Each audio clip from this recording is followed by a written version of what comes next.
हमारी इंडस्ट्री बॉलीवुड हो गई है। हम पहले हिंदी सिनेमा थे, तो वही मैं बोल रहा उसी था। में गर्व रखना चाहिए। हमें क्यों नाम लेना किसी इंडस्ट्री का? वो हॉलीवुड है तो हम बॉलीवुड क्यों बने? हाँ, तो मैं यही बोल रहा We हूँ ना should have sir. great pride being India and be Indian, and we should be known as a Hindi film Yes. industry. तो And I क्या would था? request everybody to do that. हमें हम किसी से कम नहीं। बिल्कुल सर, हम किसी से कम नहीं। जैसा जिंदाबाद। जिंदाबाद है, था और रहेगा। Oh be proud. कभी शर्माओ मत के तुम कौन हो, तुम ही तुम हो और कोई नहीं है। Very good. वाह वाह वाह वाह। जैसे जैसे आज कोई जर्नलिस्ट मुझे बोल रहा था, यार at this age Sunny Deol is pulling the audiences, he is the Tom Cruise of India. I said तूने न्यूज़ नहीं सुनी? अमेरिकन टेलीविजन पर आ रहा है, किसी ने बोला Tom cruise is the Sunny Deol of Hollywood. Sunny, क्या ज्यादा मुश्किल था? आप बहुत शाय किस्म के इंसान हैं, इस फिल्म में आपने फ्रंट फुट पर प्रमोशन किया है। ज्यादा मुश्किल क्या था तीन चीजों में से? उस कैरेक्टर में ढलना फॉर गदर 2, शूटिंग या प्रमोटिंग द फिल्म?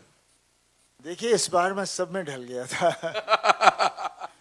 क्योंकि क्या है, मैंने बहुत लंबी जर्नी देखी है अपनी लाइफ की, और पापा तो कब से, और हमारा पूरा परिवार ही वैसा है, और वही हमारी एक जो हमारे परिवार की चीज़ है। आई थिंक पूरा देश हमें जानता है और वी आर कनेक्टेड। उनको पता है हम कैसे हैं। पापा ने जो सिनेमा किया, आज तक किसी ने वैसा सिनेमा नहीं किया। एक एक्टर है जिसने हर जॉनर की फिल्म बनाई और वो सुपर हिट रही है। बिल्कुल। कहाँ आज का एक्टर कोई ऐसे बताएगा कि मैंने कॉमेडी की, ड्रामा किया, एक्शन किया, सत्यकाम, सब हर तरह की, चुपके इमोशनल रोल्स और सब फिल्में हिट रही हैं। आज के ज़माने में एक एक्टर ऐसा नहीं है, और पिछले ज़माने में नहीं था। सिर्फ पापा थे, लेकिन उन्होंने कभी बोला नहीं।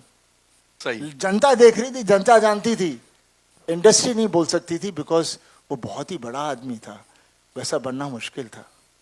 तो ऐसे आदमी के बारे में ना बढ़ाई की जाए इंडस्ट्री, तो उसे शांत रखती है। और हम भोले वाले आदमी हैं, हमें क्या लेन देना कौन क्या बोलता है। हम तो जनता के साथ जुड़े हुए हैं, और आज भी जो हो रहा है वो जनता को चाहिए था। जनता का तो जनता ने तारा सिंह को अपने दिलों में, सकीना को अपने दिलों में, ये परिवार को अपने अंदर बना के रखा हुआ है, बिकॉज वो चाहते हैं हम भी इसी तरह का परिवार हों। और वो परिवार की जो ताकत है उसका प्यार है।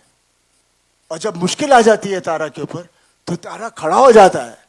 फिर उसके साथ कौन जुड़ता है? रब उसके अंदर आ जाता है। तब बिल्कुल मुश्किल के वक्त हर फैमिली में रब आ ही जाता है, और वही ताकत होती है जिसको मिरेकल कहते हैं। And that's a reality, and that's what लोग जुड़ रहे हैं, एंजॉय कर रहे हैं, because they can see that character, they can see all that thing happening over there, and they are loving it.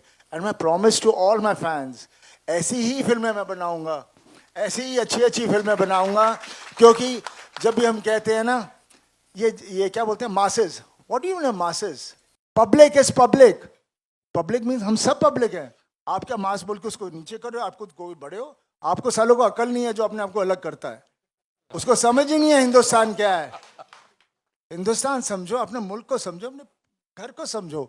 और ये जो बाकी चीज़ों को हम लोग लेके चलते रहते हैं, उसकी नकल कर दी, इसकी नकल कर ली, अपने आप को उभारो। कला वो होती है। हमारे यहाँ कला थी, हमारे यहाँ इतनी सारी कला थी, पूरा देश में जितनी कला थी, पूरी दुनिया हमारी कला चोरी करके ले गई है, और कहाँ से कहाँ पहुँच गई है हमें पता ही नहीं। हमारी कला कहाँ थी? हमारी कला है वहाँ, उनको मत देखो। वो तो आगे जा रहे हैं, बिकॉज वो उसको फाइन ट्यून कर रहे हैं, हम उनकी नकल करते हैं। हम अपने आप से कोई नई चीज़ बनाए। मुझे कभी कोई कहता है यार ये सीन है उस पिक्चर का, ऐसे करें, मतलब क्या सोच नहीं सकते कोई और नया scene? I never like to do any scene which is I've seen anywhere done, and I said that's the way it should be. जिंदगी में कितने किस्से हैं, कितने हादसे हैं, आपको क्यों एक ही चीज़ के पीछे पड़ना है? एंड मुझे आजकल क्यों ऐसे मैं बोल रहा हूँ, क्योंकि मैंने पॉडकास्ट देख रहा था, सुन रहा था, और मुझे लग रहा है जो नई जनरेशन आ रही है अब, आई somehow feel I'm connecting with them, because वो चाह रहे हैं कि अपना देश ढूंढना चाह रहे हैं। यस। वो देश ढूंढना चाह रहे हैं, क्योंकि स्कूल में भी हमारे देश के बारे में कुछ पढ़ाया नहीं जाता। वो हमारा कल्चर ढूंढना चाहते हैं, वो हमारी हिस्ट्री, सब कुछ ढूंढना चाह रहे हैं, and they are going out and doing it. तो मुझे बहुत भरोसा है कि फिर से we will have that kind of a talent which was there, which is not existing much now. मैं किसी की वो नहीं बुराई नहीं कर रहा, they are doing, everybody is talented, but वो बात होनी चाहिए जहाँ पर कुछ किया, खुश हुए, आगे चले। ये नहीं कि अभी मैं ये हो गया तो अभी मैं वो करूँगा, ऐसे करूँगा, वो कुछ नहीं होता। एंड मैं बहुत ज़्यादा बोल गया। Love you.